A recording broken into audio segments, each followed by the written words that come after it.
Praise the lord. ప్రభునందు పిల్లరా, బాగున్నారా?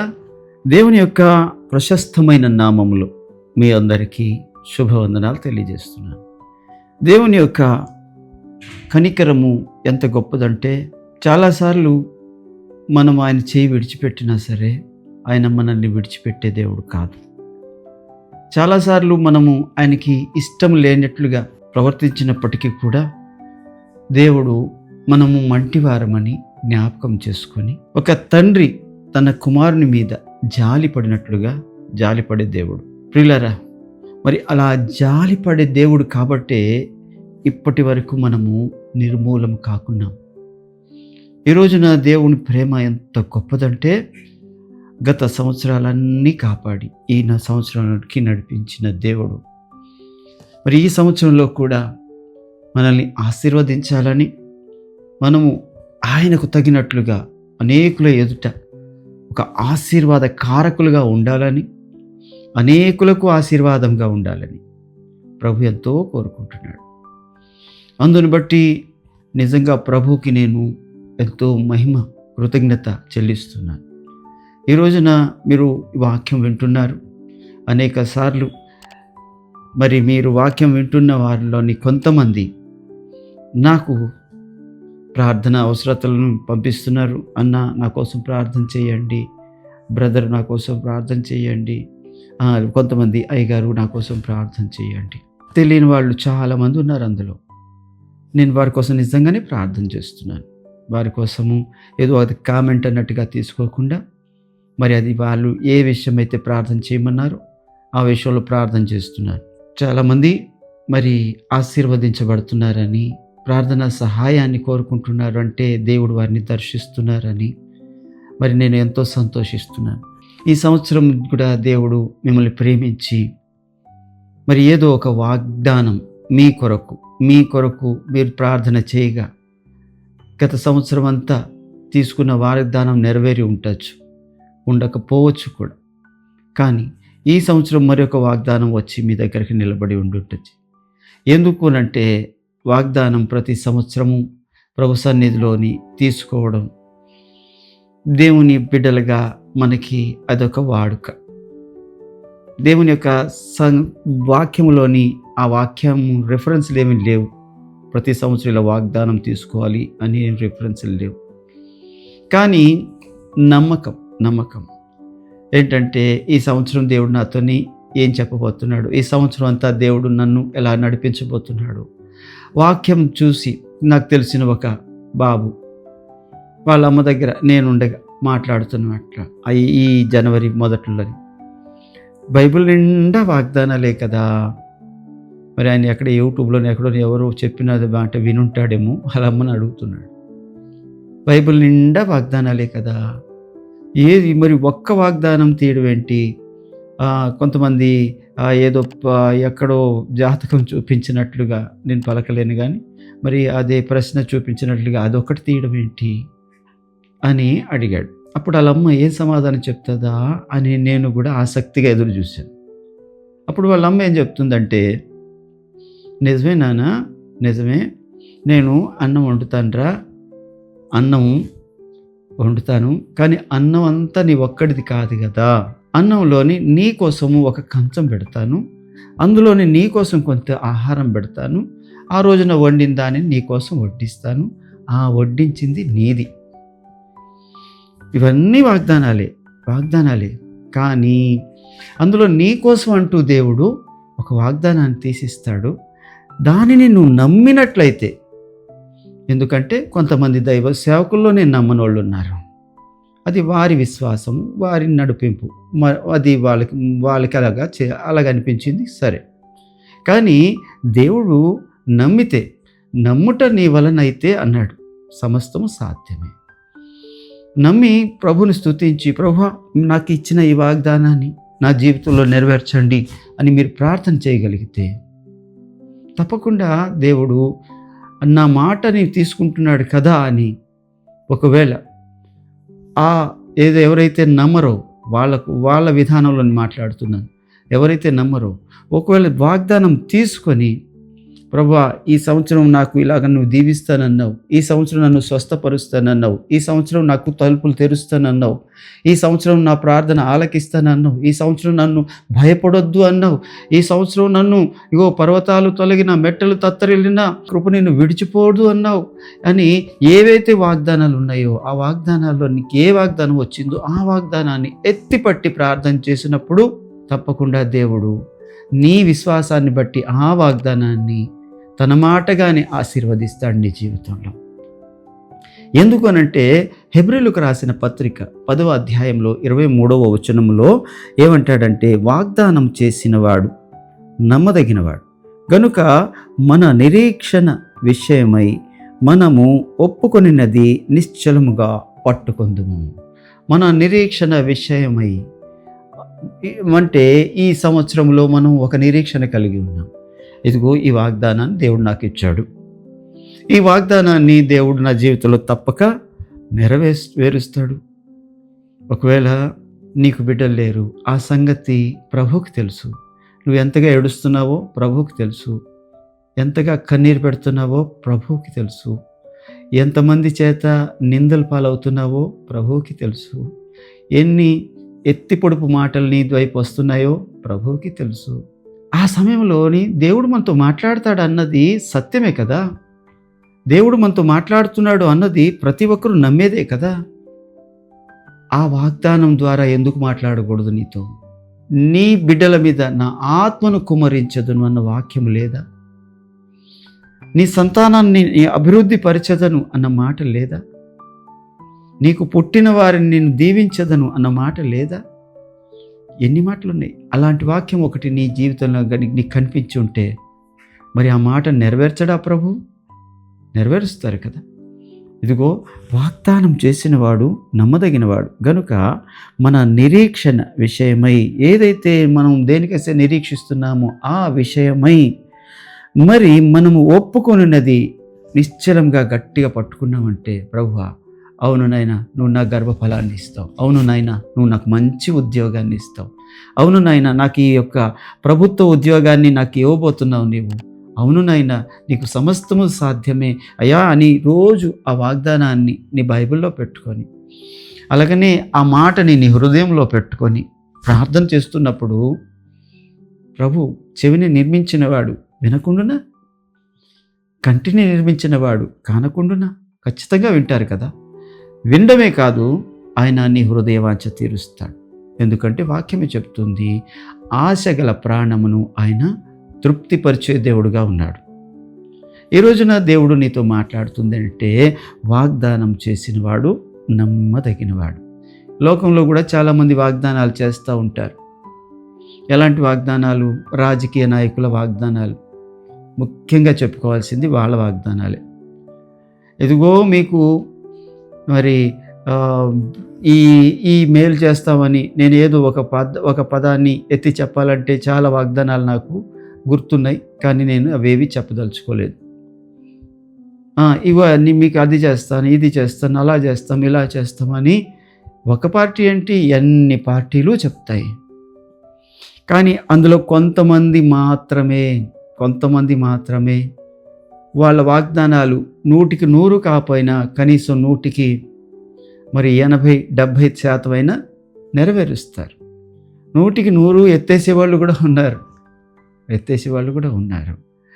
మరి వాగ్దానం చేసినప్పుడు తనకు అనుకూలంగా ఉన్నవారికి మాత్రమే చేసేవాళ్ళు కూడా ఉంటారు. అక్కడక్కడ వాళ్ళు ఎవరు మన పార్టీ వాళ్ళు అన్నది ఏ నియోజకవర్గాన్ని బట్టి ఆ నియోజకవర్గానికి తెలిసిన వాళ్ళే, ఆ కార్యకర్తలు ఎవరైనా తెలిసిన వాళ్ళే. కాబట్టి ఎవరికి వాగ్దానాలు వెళ్ళాలో వాళ్ళకి వెళ్ళిపోతాయి. అయితే దేవుడు పక్షపాతి కాదు. దేవుడికి తన పర అని భేదం లేదు. ఎవరు ఆయన యందు విశ్వాసం ఉంచుతారు, ఆయన ఇచ్చిన వాగ్దానాన్ని గట్టిగా నమ్మి ప్రభు తప్పకుండా నాకు ఇది చేస్తారు అని అనుకుంటారు, వారి జీవితంలో దేవుడు వాగ్దానాన్ని నెరవేర్చేవాడిగా ఉన్నాడు. ఆయన మర్చిపోయే దేవుడు కాదు, ఇచ్చిన మాటను మర్చిపోయే దేవుడు కాదు. చూడండి, కీర్తనల గ్రంథము 105వ కీర్తన 42వ చరణంలో ఏమంటున్నారంటే, ఏలయనగా తన పరిశుద్ధ వాగ్దానమును తన సేవకుడైన అబ్రహామును జ్ఞాపకము చేసుకొని అంటారు ఇక్కడ.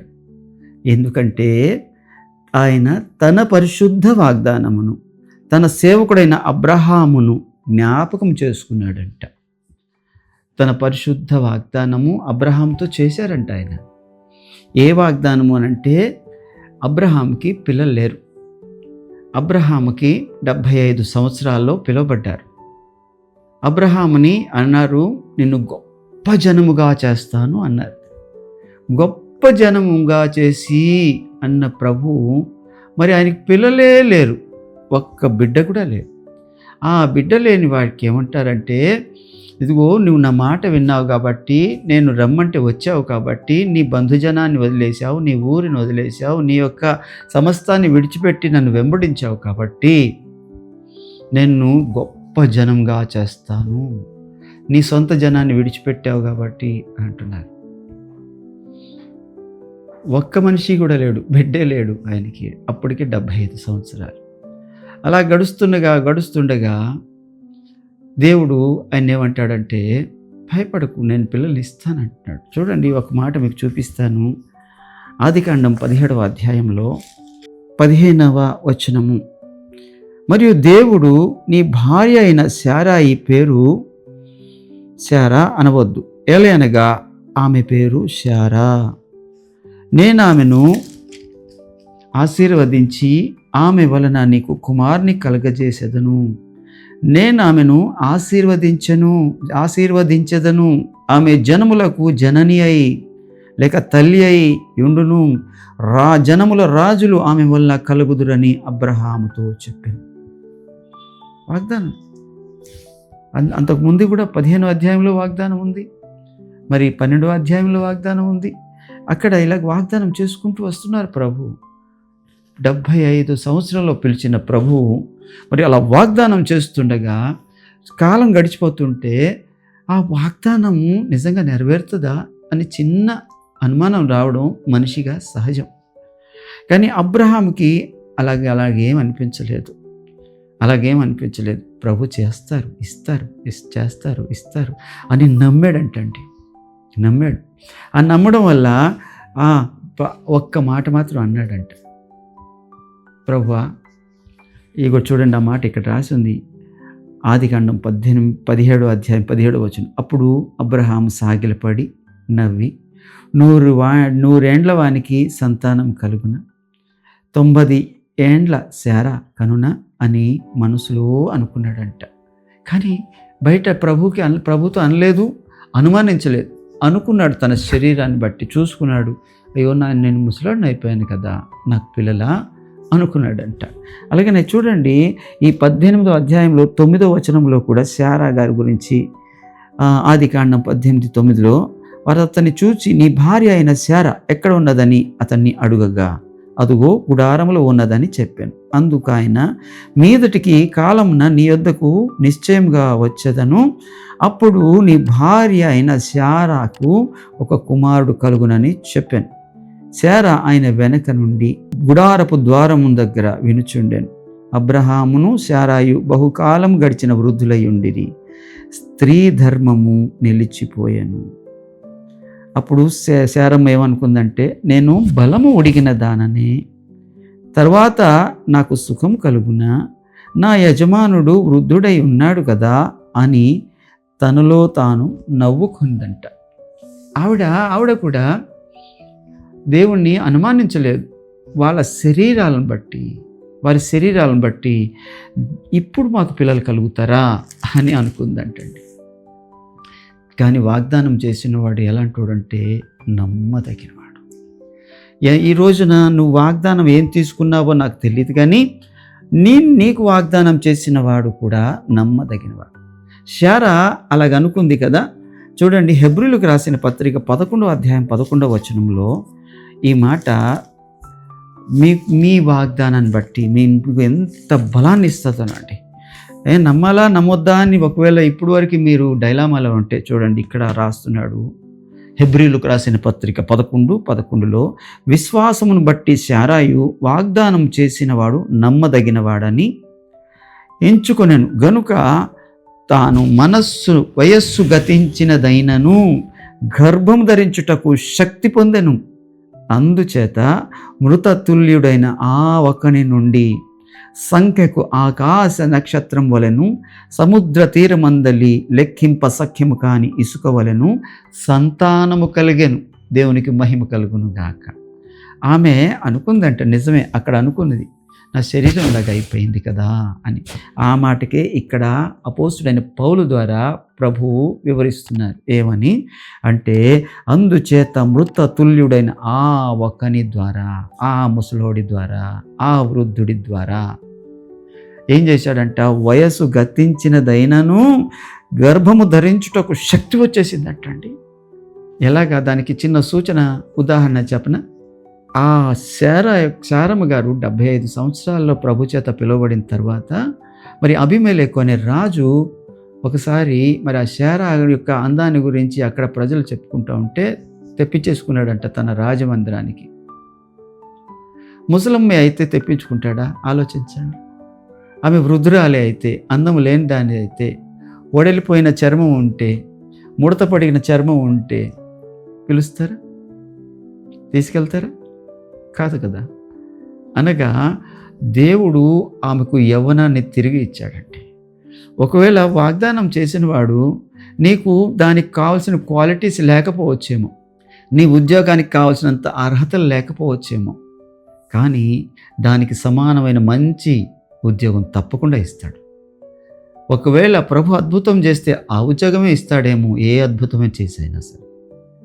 నమ్మాలి. దేవుని యొక్క వాక్యం చెప్తుంది, నమ్మాలి, అంతే. చూడండి, హెబ్రీయులకు రాసిన పత్రిక 6వ అధ్యాయంలో 12వ వచనంలో ప్రభువు ఒక మాట జ్ఞాపకం చేస్తున్నారు. 6:12 ఇలాగ రాయబడి ఉంది, చదువుతున్నారు, వినండి. మీరు మందులు కాక విశ్వాసము చేత ఓర్పు చేతను వాగ్దానములను స్వతంత్రించుకొని వారిని పోలి నడుచుకొనున్నట్లుగా మీలో ప్రతివాడును మీ నిరీక్షణ సంపూర్ణమగు నిమిత్తము మీరిది వరకు కనపరిచిన ఆసక్తిని తుదమట్టుకు కనపరచవలనని అపేక్షించుచున్నాను.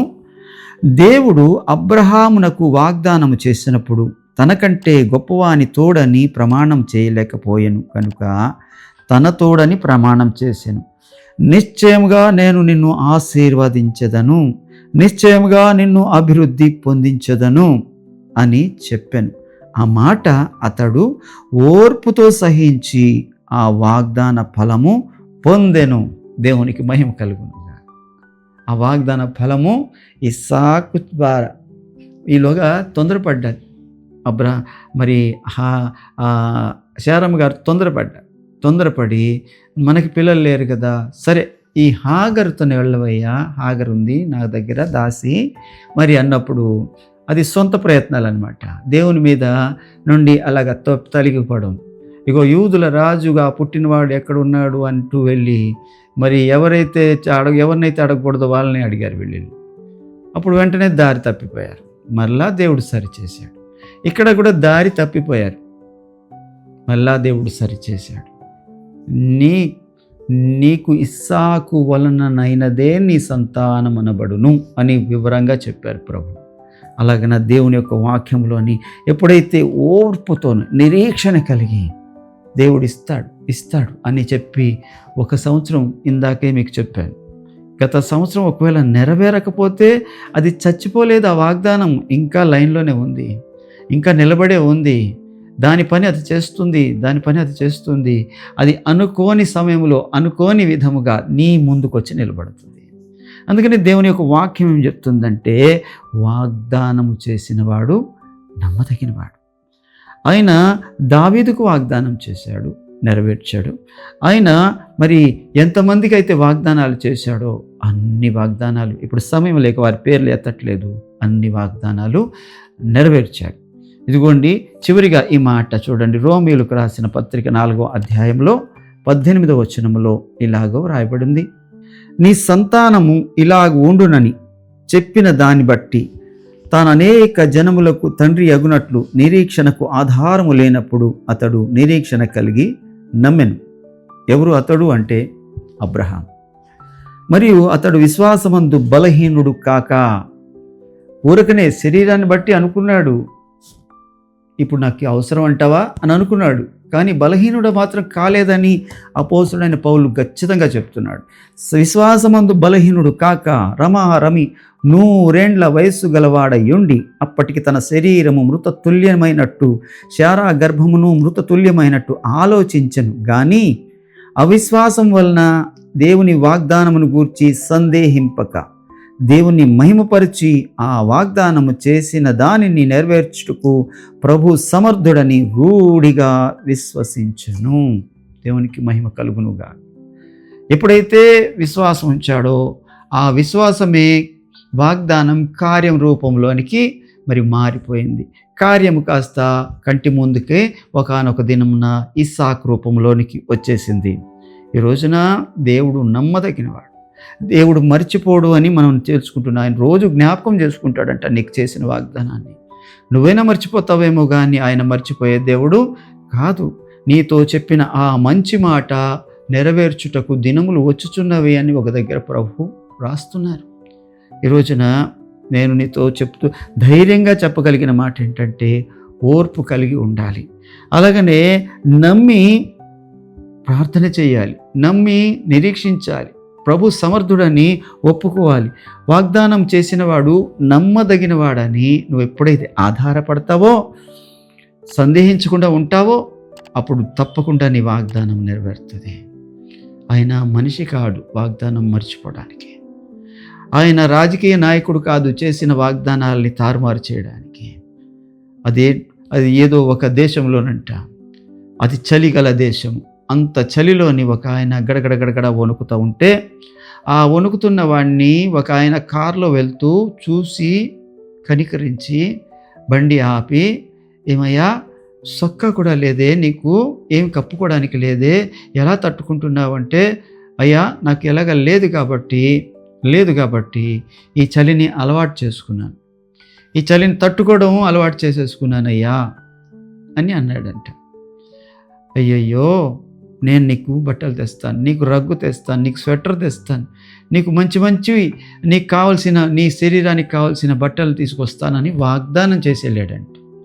అది కారులో వచ్చిన ధనవంతుడు, కారులో వచ్చాడంటే సామర్థ్యం గలవాడనే కదా, తప్పకుండా నా స్థితిని చూశాడు, కనికరించాడు, నాతో మాట్లాడాడు కదా, తెస్తాడేమో అని ఎదురు చూశాడు. రాలేదు. ఒక్కరోజు రాలేదు, 2 రోజులు రాలేదు, 3 రోజులు రాలేదు, ఆయన రాలేదు. అప్పటి వరకు నాకు ఏమీ లేదు అని మనసులోని అనుకున్నాడు కాబట్టి ఆయనకి చలి జయించే శక్తి ఆయన శరీరానికి ఉండింది. కానీ ఇప్పుడు ఎవడో ఏదో తెస్తాడని వాగ్దానం చేశాడు, ఆయన ఇస్తాడని వాగ్దానం చేశాడు, కానీ రాలేదు. ఇప్పుడు చలి వేయడం మొదలెట్టింది శరీరానికి. ఆ మనసు జారిపోయింది, ఆ మనసు కదిలిపోయింది. స్థిరంగా ఉన్న మనసుని వాగ్దానం ద్వారా ఆయన ఎవడో పాడు చేశాడు. అయితే ఆ చలికి ఆయన తట్టుకోలేక చచ్చిపోయాడు. వాగ్దానం రాకముందు బ్రతికున్నాడేమో, వాగ్దానం వచ్చిన తర్వాత చచ్చిపోయాడు. ఎందుకంటే ఈయన నమ్మదగినవాడు కాదు. కానీ 2 రోజులు పోయాక, చచ్చిపోయిన 2 రోజులు పోయాక ఆయన అప్పుడు తెచ్చాడంటే గుర్తొచ్చి, ఎవరికో ఏదో వాగ్దానం చేశాను కదా అని. అప్పుడు చెప్తున్నారంట, నువ్వు వాగ్దానం చేసావు కానీ నమ్మకమైన వాగ్దానం కాదు, సమయంలోగా ఇవ్వలేదు, అదిగో ఆయన చనిపోయాడు. నీ ప్రభు అలాంటివాడు కాదు, ఖచ్చితంగా సమయంలోనే నీకు ఇస్తాడు, తప్పకుండా ఇస్తాడు. నిరీక్షణ కలిగి ఆయన సమర్థుడని నమ్మదగిన వాడని నువ్వు ఎంచుకుంటే ఈ వాగ్దానం నీ జీవితంలో ఏదైతే ఈ సంవత్సరం దేవుడు నీకు ఇచ్చాడో ఆ వాగ్దానం, ఏదైతే నువ్వు నీ బైబిల్లో దాచుకొని ప్రభు దగ్గర ప్రార్థన చేస్తున్నావో ఆ వాగ్దానం, ఏదైతే నీ హృదయంలో బలంగా నమ్ముతున్నావో ఆ వాగ్దానం దేవుడు నీ జీవితంలో నెరవేర్చునుగాక. ప్రభు ఈ పరిశుద్ధ లేఖనము నీ జీవితంలో దీవించునుగాక. Praise the lord. ప్రార్థన చేసుకుందాం. పరిశుద్ధుడా, ప్రేమ నమ్మకం కలిగిన దేవానికి స్తోత్రాలు. ఈ సమయంలో ప్రభు వాగ్దానం చేసినవాడు నమ్మదగినవాడని ప్రభు నీ లేఖనాలను బట్టి ప్రభు మీరు రుజువుపరిచిగా ప్రభు నాయన ఆ రూఢిని బట్టి నాయన మేము నమ్మి త్వరలోనే మా వాగ్దాన ఫలం పొందుకోవడానికి సహాయం చేయమని యేసునామములో అడుగుతూ ఉన్నాను తండ్రి, ఆమేన్. ప్రైజ్ ది లార్డ్ అండి. ప్రభు మిమ్మల్ని అందరినీ దీవించునుగాక. Praise the lord. వందనాలు.